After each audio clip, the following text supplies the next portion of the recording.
بسم اللہ الرحمن الرحیم۔ السلام علیکم۔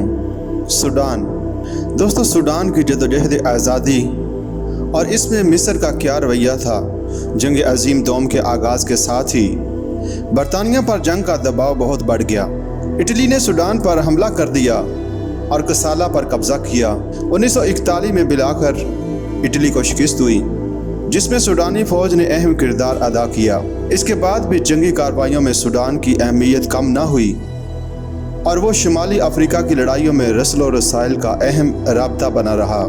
اس صورتحال سے فائدہ اٹھاتے ہوئے کانگریس نے حکومت کو ایک یادداشت پیش کی، جس میں مطالبہ کیا گیا کہ اعلان کیا جائے کہ جنگ کے اختتام پر سوڈان کو خود اختیاری دی جائے گی، جزیرہ سکیم کو قومی ملکیت میں لے لیا جائے، سول ملازمت تمام تر اہل سوڈان کے ہاتھ میں دی جائے۔ حکومت برطانیہ نے یہ مطالبات مسترد کر دیے، تاہم ضروری تھا کہ رائے عامہ کو کسی طرح مطمئن رکھا جائے تاکہ جنگی کارروائی متاثر نہ ہو۔ ایک مشاورتی کونسل قائم کی گئی۔ یہ اقدام رائے عامہ کو مطمئن نہ کر سکا، کیونکہ کونسل نہ صرف غیر نمائندہ تھی بلکہ اس کے اختیارات بھی محدود تھے۔ حکومت نے کونسل میں کانگریس کو نمائندگی کی پیشکش کی، مگر اس نے اسے قبول کرنے سے انکار کر دیا۔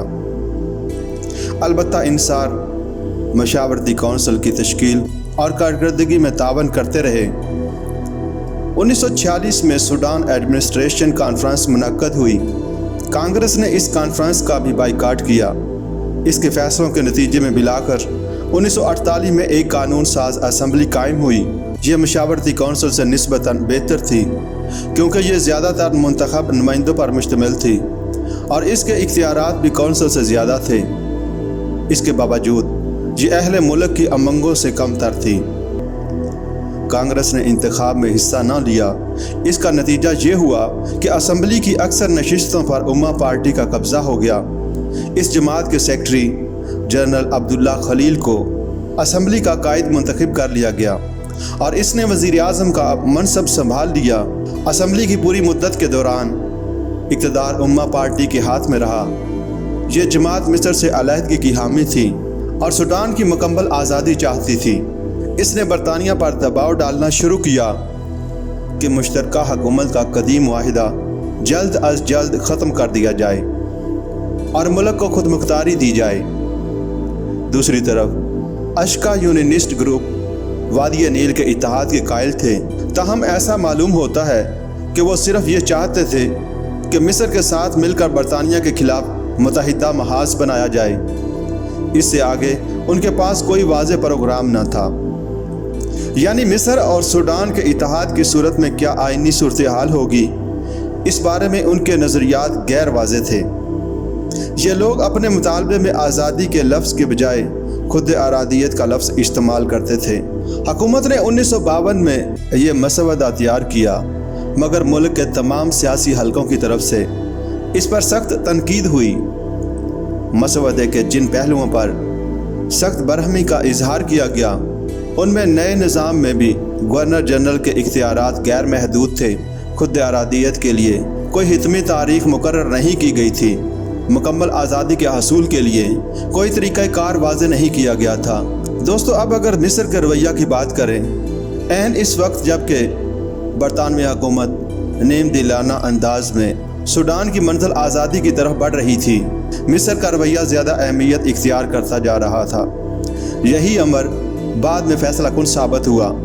مصر کی شروع سے یہ کوشش تھی کہ سوڈان کو اس میں شامل کر دیا جائے۔ اس نے 1947 میں یہ معاملہ اقوام متحدہ میں بھی پیش کیا، لیکن سیکیورٹی کونسل نے متفقہ طور پر اہل سوڈان کے حق میں خود ارادیت کی قرارداد منظور کی اور مصر اور برطانیہ کو باہمی بات چیت کا مشورہ دیا۔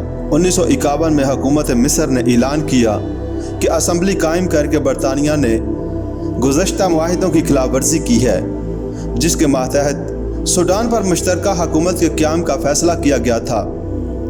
مصر نے اعلان کر دیا کہ گزشتہ معاہدے کالعدم ہو گئے اور اب مصر کا حکمران شاہ فاروق دونوں ممالک یعنی مصر اور سوڈان کا بادشاہ ہے۔ اس اعلان سے بظاہر معاملہ زیادہ پیچیدہ ہو گیا، مگر 1952 میں شاہ فاروق کی حکومت کا تختہ الٹ دیا گیا اور نئی انقلابی حکومت برسر اقتدار آ گئی۔ اس کے سربراہ جنرل نجیب نے اہل سوڈان کی خوشنودی حاصل کرنے کے لیے قاہرہ میں سوڈان کی تمام سیاسی جماعتوں کا اجلاس بلایا۔ 1953 میں حکومت مصر اور سوڈان کی سیاسی جماعتوں کے درمیان ایک معاہدہ طے پایا جسے کل جماعتی معاہدہ کہا جاتا ہے۔ اس کی روح سے طے پایا کہ 3 سال کے اندر سوڈان کو مکمل آزادی اور خود ارادیت مل جائے گی۔ اس دوران بین الاقوامی نگرانی میں انتخابات کرائے جائیں گے۔ 2 اہم نکات کے علاوہ تمام دیگر امور بھی طے کر لیے گئے اور یوں مصر اور سوڈان کے درمیان کوئی تنازع باقی نہ رہا۔ ان حالات میں برطانیہ کے لیے مزید بہانہ جوئی کے تمام دروازے بند ہو چکے تھے۔ اب اس کے لیے سوائے اس کے کوئی چارہ کار نہ رہا کہ کل جماعتی معاہدے کے اہم نکات تسلیم کرے۔ چنانچہ مصر اور برطانیہ کے مابین مذاکرات ہوئے اور ایک باقاعدہ سمجھوتا طے پایا جس کی بنیاد کل جماعتی معاہدہ پر تھی۔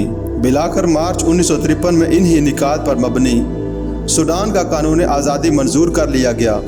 اس سال بین الاقوامی نگرانی میں عام انتخابات منعقد ہوئے۔ ان میں نیشنل یونینسٹ پارٹی نے واضح اکثریت حاصل کر لی۔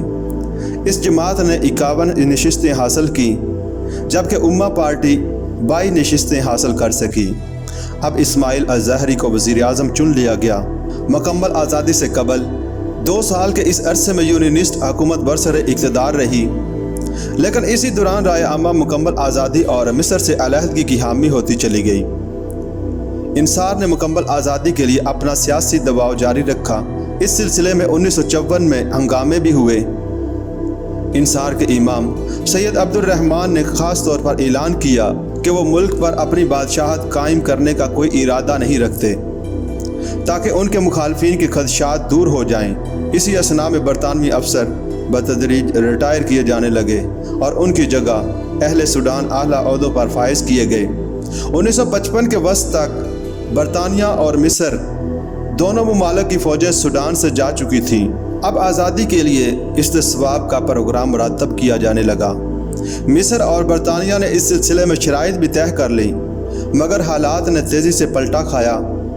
دسمبر میں تمام جماعتوں نے اختلافات ختم کر دیے اور 19 دسمبر 1955 کو پارلیمنٹ نے متفقہ طور پر اعلان کر دیا کہ 1 جنوری 1956 سے ملک مکمل طور پر آزاد ہو جائے گا۔